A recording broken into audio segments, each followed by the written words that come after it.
Ever heard the story of a war started over one woman?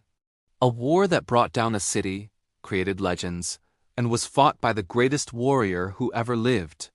Today, we're diving deep into the epic tale of the 2004 film, Troy. Our story begins not with war, but with love, or maybe obsession. Paris, the charming prince of Troy, is on a diplomatic mission in Sparta.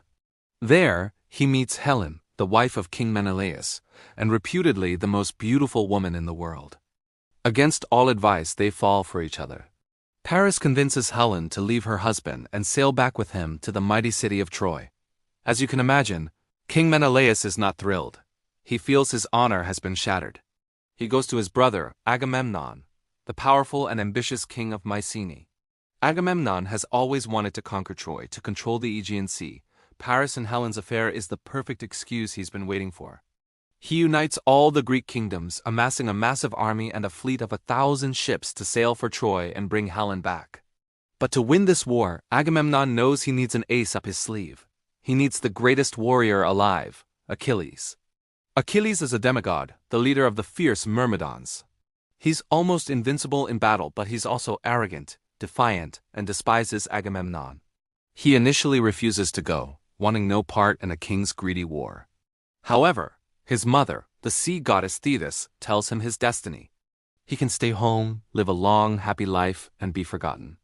Or he can go to Troy, where he will find eternal glory but is fated to die. For a man like Achilles, the choice is clear. Glory is everything. So he joins the Greek forces, bringing his loyal cousin Patroclus with him. The Greek army lands on the shores of Troy, and Achilles immediately makes his presence known. He and his Myrmidons single-handedly capture the beach, desecrating a temple of Apollo in the process. This act infuriates the Trojans, especially their noble crown prince, Hector. Hector is the opposite of Achilles in many ways. He's a family man, a devoted husband and father, and a patriot who fights for his city and his people, not for personal glory.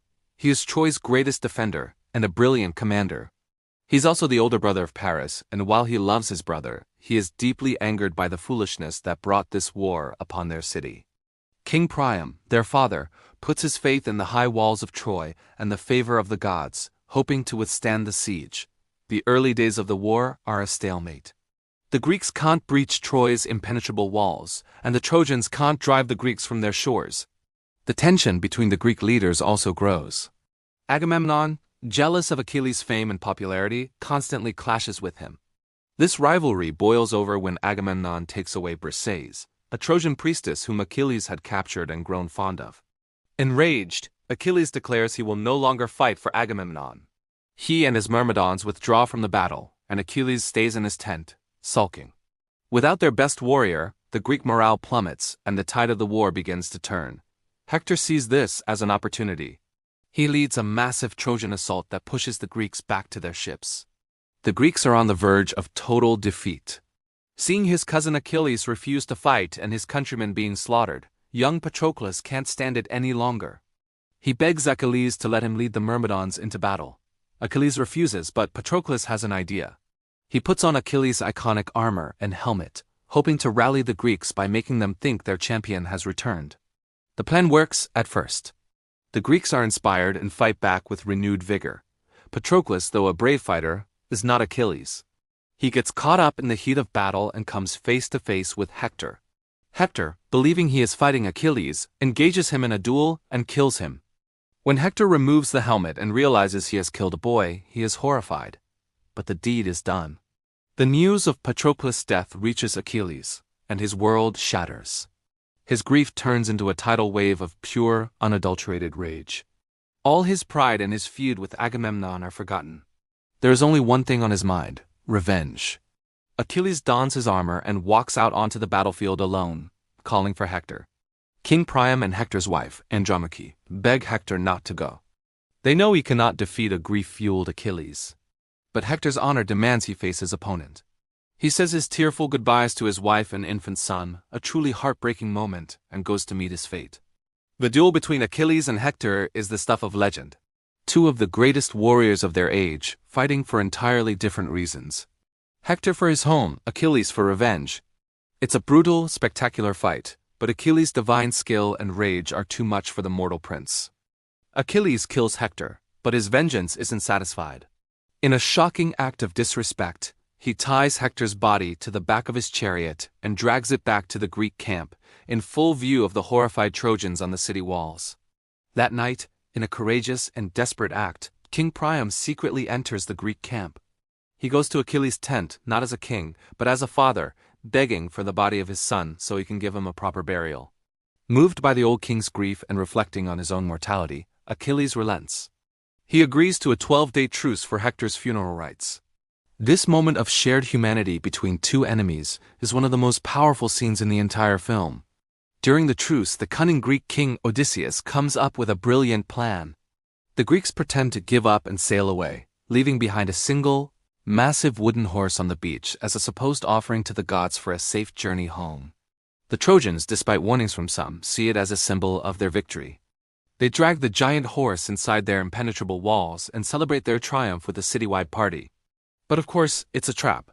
Hidden inside the horse are Odysseus, Achilles, and a select group of Greek soldiers. Late that night, as the entire city of Troy sleeps, they emerge. They open the city gates for the rest of the Greek army, which had only pretended to sail away and was hiding just out of sight. The sack of Troy begins. It is a night of terror and slaughter. The Greek soldiers pour into the city, burning everything in their path.